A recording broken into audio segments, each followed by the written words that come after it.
Welcome you all in the second session of Satyarth Prakash. In last session, we just know about the all the chapters which the Swami Dayanand Saraswati has stated. So the question comes when so many shastras were there, so many books, holy books were there. Why Maharishi Dayanand wrote this book? So he says in his words that my chief aim in writing this book is to unfold the truth. He has always given much more emphasis on the truth. I have expounded the truth as truth and error as error.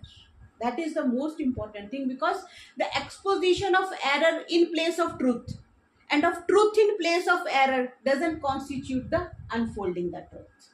So Maharishi says, my purpose of writing this book is to unfold the truth.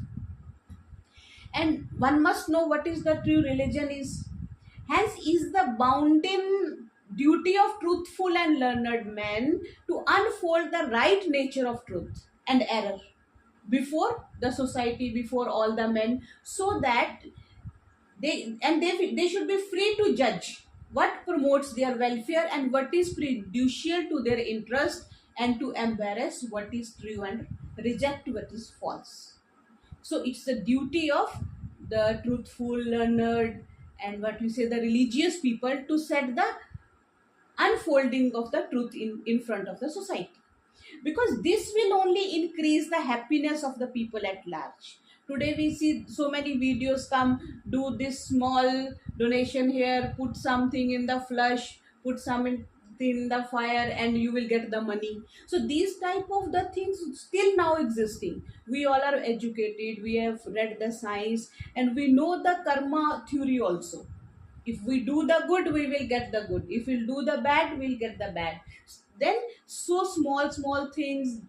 Okay, if you donate something, if you do something good to the society, it will increase your uh, because you are doing good karma, your destiny, your karma will give you the best things in your life. But small these remedies make no sense, and all the youngsters are following that. So that is why today the need of Satyarth Prakash is much more than at the time of Swami Dayanand Saraswati ji. Because at that time, people were not aware of. Now people are aware also, still they are doing the wrong. They say one thing, ignorance to law is not an excuse. If you cross a red light and say, oh, I never know that I should not cross the red light, no, they will cut your challan. The same way, now we know the truth and still we are doing the wrong. That is more harmful to us. So Maharishi say, to bring the happiness in the society, bring the happiness to the people at large, and one should bring forth the truth to the society. And then the question comes, Maharishi says, because the human soul possesses the capacity of ascertaining truth. Then why? Because of some self-interest, some obstinacy, some wrong-headedness or ignorance, like that, it is led to renounce the truth and incline towards the untruth. Because of self-interest only we do the wrongs. Now we know the right, but still we do the wrong, because some self-interest is there, obstinacy is there, wrong-headedness is there, or under the influence of someone we do the wrong. So to help the mankind, to help the humankind and the attainment of what is right, and to enable the society to accept truth and reject the falsehood, the Maharishi says that I have written this book. He wants to bring happiness and solace to the human beings, to the society, which at that time Swami Dayanand Saraswati says that in the society it's prevailing so bad. But today we feel it's much more need of Satyarth Prakash in today's. So first chapter Maharishi Dayanand has wrote about the names of the God. Every religion, every religious leader says God is one. No one says gods are two. Say God's word doesn't exist. God is God. Okay. So even the Siddhanath, Gurunath Siddhanath, in one of the session, he was saying, God is God, God is God, God, God, God, God. He was telling like this. So you can say God 100 times, but you cannot say gods. because there are no gods. It's the only single entity which exists in this universe. So first in Satyat Prakash first chapter, the Maharishi says the about the names of the god, and the highest name of the god and their names. He tells that the highest name of the god, it is Om, and it's composed of three letters: A, U, Mo. In English we say A, U, and M. So this one name comprises many other names of the god. Like we like me is the single entity, but I have Kamini in my certificates. I have Sukama, my another name. Some nickname am also having, with which my family calls me. So there I am the single entity, but I have the three names. Same way, the God is one, but his names are innumerable. So the main name of God is Om. And Maharishi says about the three, he will explain further, but he say A stands for Virat, which is elaborate one, the Agni and the Vishwa. Because in Satyat Prakash, the many things which we cannot translate into English, but we will try as much as we can do it. So Om, say Agni, Virat, and the Vishwa. Vishwa is inclusive of all things. He is inclusive of sun, moon, stars, earth, everything. So he is A. U stands for Hirangarbha. Hirangarbha is who is carrying all the Hiran is the gold, and the Vayu and the Tejas, all the Tejas elements, the stars, the moon, and the sun, he is carrying, he is engulfing them in his body. So he is Hirangarbha. Garbha in Sanskrit says about the, like the mother, we say the pregnant, because he is carrying the fetus. Same way, like if mother carries the fetus, the God carries the all the universe is inside his body. Then M stands for Ishvara, Aditya, and Prachya. Maharishi will explain all these terms further. Then he gives the example why he is saying the beauty of Satyarth Prakash is Maharishi gives the proof of everything, from which Shastra he has taken this quotation, from which Veda he has taken this word. So first of all, he tells about from where he has taken the word Om. So first of all, he says in the Yajurveda, Yajurved 40th chapter 17th verse says, Om is the great God who is omnipresent. God is the entity which is omnipresent. When you will understand the concept of Maharishi Dayanand Saraswati and the concept of Vedas, many of the, which is the untruthfulness, will go away from your life. So God is omnipresent first and foremost, and if he is omnipresent, he cannot come into any form. So first and foremost thing. Then secondly, he says in Chandogya Upanishad, he alone, whose name is Om and who is immortal, is worthy of our adorations and none other. He is the only one to whom we should adore, we should love, we should pray, we should worship. He is the only one. Then he say all the Vedas and Shastras declare Om as the primary and the natural name of God. All others are his secondary names. It is said in the Mandukya Upanishad. Then in Katha Upanishad he says, he whom all the Vedas declare worthy of homage, who all devotion and righteous actions lead to, and for whose realization the life of brahmacharya, the chastity we say is led, is called Om. So Mandukya Upanishad, Katha Upanishad, Yajurved, and Chandogya Upanishad say about the God is one and his name, his primary name is Om. Then he say who is the teacher of all in this. The God is the, in Yoga Darshan also they say the God is the teacher of all. All knowledge has come from the God only. So subtler and the subtler than the subtler represent, who can be known through understanding, begotten of Samadhi. The God can be known only the way of Samadhi. We are doing many of the rituals, but doing those rituals we cannot know about the God. Same way as we are doing many things in the kitchen. We are placing things here and there in fridge, we are filling the water pot, we are cutting the vegetable, we are doing everything in kitchen. But if there is no fire in the kitchen, can we cook the food? No. Same way, when God is the main entity, when God is there, everything is there. So same way, he is in the super condition of the soul. And when the mind is perfectly concentrated by means of practices, then only we can know about the God.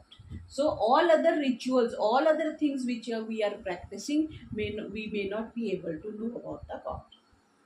Then they say, in Manu Smriti, they say the Manu Maharaj has given the Manu Smriti. In that, they say also the same thing, that God's name is Om.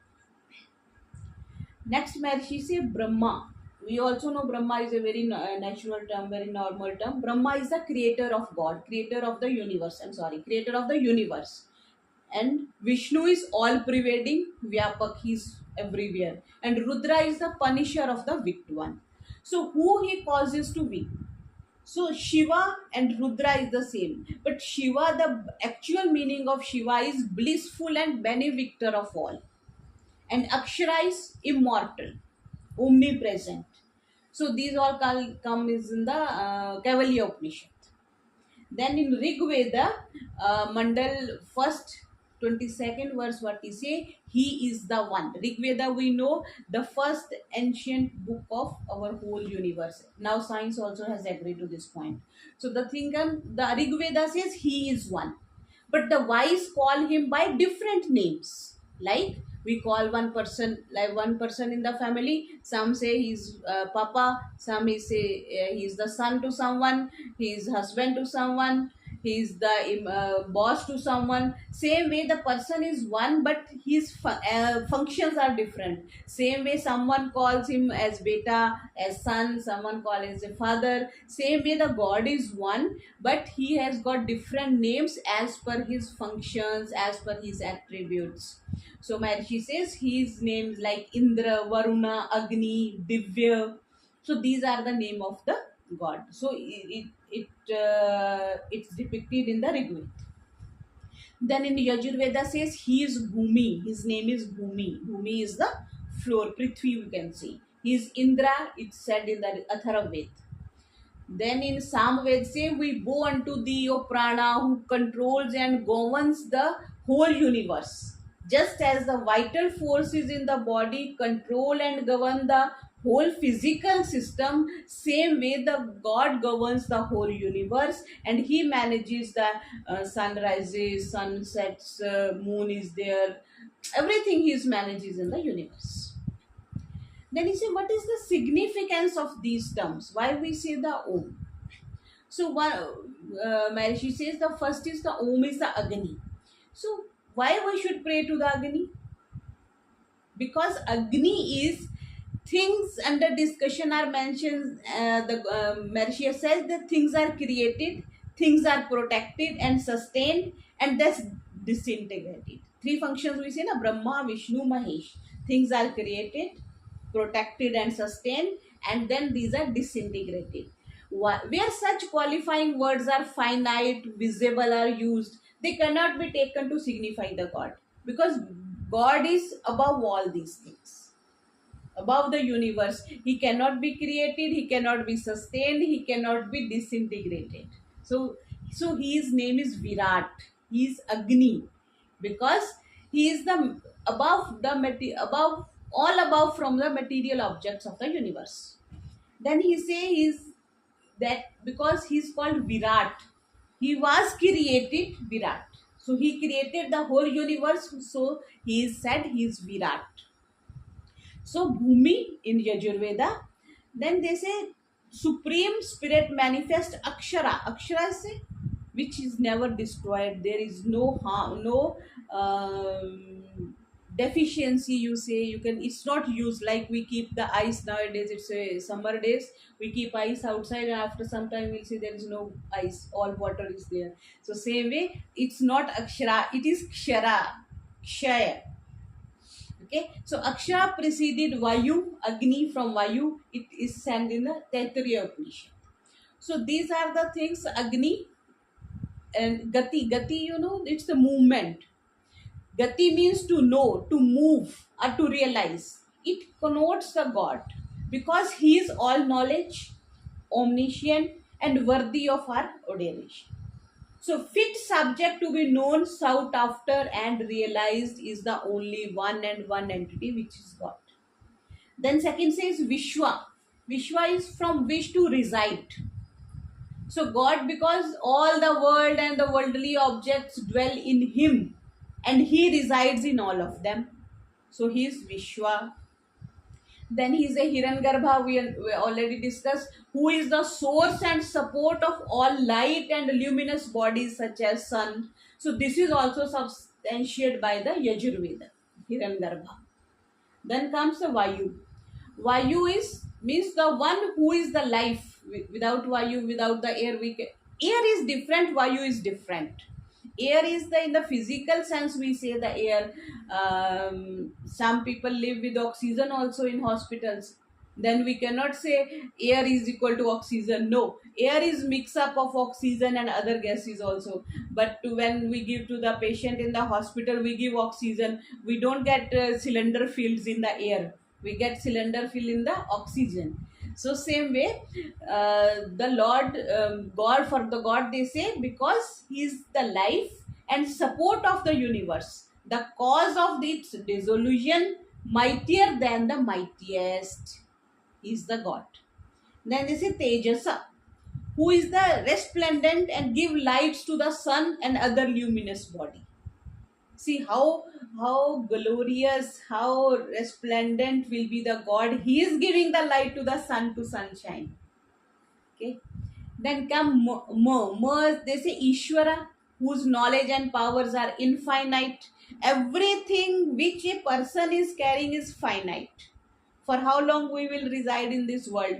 60 years, 70 years? How much wealth we can have? We know the Sikandar, he passed away, was carrying so much wealth in the universe. So everything is finite. How much strength we will be having? The strength we were having at when we were 25 is, we have lost that strength now. But God's knowledge and God's power is infinite. Okay. Then Aditya. Aditya is who never dies or decays and is immortal. Then say Prajyan. Prajyan is whose knowledge is perfect. Our knowledge is never perfect. Today one model came, then after 1 month they sent the new model. Update your phone, update your system. Why? Because it was not updated. The last week only we bought, and next week we get the message or we get some new product in the market, updated version. Why so many version? Because our knowledge is not perfect. But since we were born in the universe, now we are having not much age, but since the starting of the creation of the universe, the human beings were like this only, and today also like this only. He never say, oh, nose is not good here, let it put here. Ears are not like this, we should put it. No amendments, no amendments in the law of God. Okay, so His knowledge is perfect, who is omniscient. So this Maharishi say about the Om. Then Om is the world, because similarly it's the other name Maharishi says, the Varuna, the Mitra. He is the best friend. In school we used to write, my best friend, but no best friend is still is with us today. School friends are gone, college friends are gone, office friends are gone, and now we are sitting alone. But we never realized that the God is best friend. He is our Mitra, He is Varuna, He is always with us. He was with us in our school time, college time, office time, now also, and after death also He will be with us. So He is the actual best friend. Nobody teach us when we want to write my best friend, we should write an essay on God. We have never wrote, na? So God is called Varuna because He greatest among the great, and holiest among the holy, and purest among the pure. He is the purest.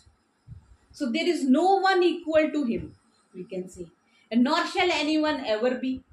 And how can then anyone can be greater than Him? Because if someone is not equal to Him, how we can think of someone who can be greater than the God? So He is the supreme being. Then he say because matter and not soul possesses such infinite powers. We say the soul has many powers, but not as many powers as the God is carrying, like truth, justice, mercy, omnipotence, and omniscience. All these powers are in the God only. Though the soul, the Atma, is also carrying few of the attributes, but maximum of the attributes are carried by the God. A thing that is true and real has nature, attributes, and characteristics also true and real. So we must identify this, that God is an entity. He is truth. He is true and real. He has whatsoever nature he is having, whatsoever attributes he is having, what characteristics he is having are also true and real. This feelings come, this thought comes when we keep on studying the things, studying the shastras, learning from the seniors, that oh, this way the God is. Otherwise, because we cannot see na, I see this is the AC because I can see it, I can feel the benefit of it in the heat. Same way, when winter is there, we can feel the room air, room heater, because we can take the benefit from it. So we every day, that is why Maharishi will this point will come further, that Maharishi says you must realize, you must feel the God in your life. How many things he has given to you? You came even naked in this world, no clothes were there, but he has given mother, father, then husband, wives, children, job, money, house, vehicle, everything he has given, na? But he has given for usage only. You cannot carry. Hmm? They say one thing, when the last ride come, there is no pocket that you can carry something from this world to wherever we will go. So God is the holiest among the holy, purest among the pure. So we should always think of worshipping this type of entity, which is called God, and whose name is O. Okay, then so Maharishi say that all men should worship and adore the God and God only, none besides him. Because even the men of your saints, sinners are Brahma, Vishnu, Mahadeva, believed in and worshipped him and him only. We see the Lord Shiva picture also sitting and meditation. For whom he is meditating, if he is the God? We see the Vishnu is also lying, photograph which is a very famous, lying on Sheshanag, but in some relaxing pose. So he might be thinking of something, he might be doing something. So whosoever they have made some pictures are also attributes goes to the God only. So the words she says like Mitra means mean friend. The words like Indra is the well-known devas. So then words come, the Maharishi has explained around 100 names of God. And then he said these are not the enough. There are further more names, but just for an example, he has given the 100 names of God. Then he says about Mitra. Mitra we have discussed, Varuna. Aryama. What is Aryama? Is one who respects or honors the good and just punishes the wicked. The great judge who gives souls and fruits of their deeds, good or evil. So he's Aryama. Then she says Indra. Indra is one who is all powerful. Brihaspati. Brihaspati we know who is the greatest among the great and governs the entire universe. That is why Brihaspati is one of the name of the god. Brihaspati we say one of the planet also. Maharishi will discuss about all the 9 planets also in Satya Prakash. He say Vishnu, who pervades all the universe, animate and inanimate. That is why his name is Vishnu. Urukrama, great. Karma is energy, who possesses the infinite energy. Morning we eat breakfast, by midday, at the time of lunch our energy is gone, we are hungry, we need more food at that time. But God possesses the energy which is infinite. Then say Brahma. Brahma, one who lords over all. Bhumi is the one who is the abode of all and greater than all. Bhumi gives us the abode. Then Surya, one who is the life. and light of the universe, animate or inanimate. That is why the God's name is Surya. Then Atma, one who pervades the soul as well as the material universe. He is Atma. Paramatma, who is the holier than the soul. Soul is called Atma in Sanskrit. Those say Paramatma, who is holier than the soul, subtler and more powerful than the soul and matter, who pervades and controls the whole universe. Then they say Parmeshwara. Why Parmeshwara? Who is all powerful among the powerful and almighty. They say there are Maha, we use the word, na? There are many things. It's Maha. In negative sense, if we say it's these Deva and Mahadeva. Same way, Paramatma, Atma and Paramatma. Param is more, most. Sometimes in address we say na Param Pujaniya. So Param words come when it is ultimate. So all powerful among the powerful is the God. Then the Savita. Savita, who is the creator of the universe. Savita word comes for mother also. So because the God has created the universe, so Savita is the name of the God. Then Deva, which means to operate and desires to win, work, illuminate, praise, who operates in the universe and governs it, and does all his works by his own parts. He doesn't take help from anyone else. Who desires or helps the good and righteous to win is himself, and gives all power and means to work, who knows everything. These are the qualities of Devas only. Who knows everything, who is worthy of praise, he is all blissful, he bestows happiness on the others, and punishes the wicked and gladdens the hearts of the good. And he himself enjoys perpetual bliss. For bliss only we worship the God, na? Why we should worship the God? He has always given food. He has already given food to us, water to us, housing to us, clothes to us. Why should we are craving for God? Just for bliss only, because we don't have bliss. Okay. Then he says, who has ordained night for all to sleep and rest in the indefinable, imperceptible, primeval ordained elementary matter, Prakriti, they say. How this universe has been made, the science has got different theory, but in Vedic sciences we have different theory, that whose will is holy, who is desired and sought after by the good, and who pervades all and knows all. That is the God. That is why he called Deva. Then Kruvra, Kuvi is to spread, is the one who covers all or overspreads all. Then Prithvi, one who spreads this extensive universe. Spread. That is why it's called Prithvi. Jala, one who beats or punishes the wicked and beats the atoms into the shape or beats them asunder in the creation and delusion of the universe, respectively. Then God's name is Akash, who illuminates or enlightens the whole world. Anna and Atta, who eats and absorbs into himself and or contains the universe, animate or inanimate.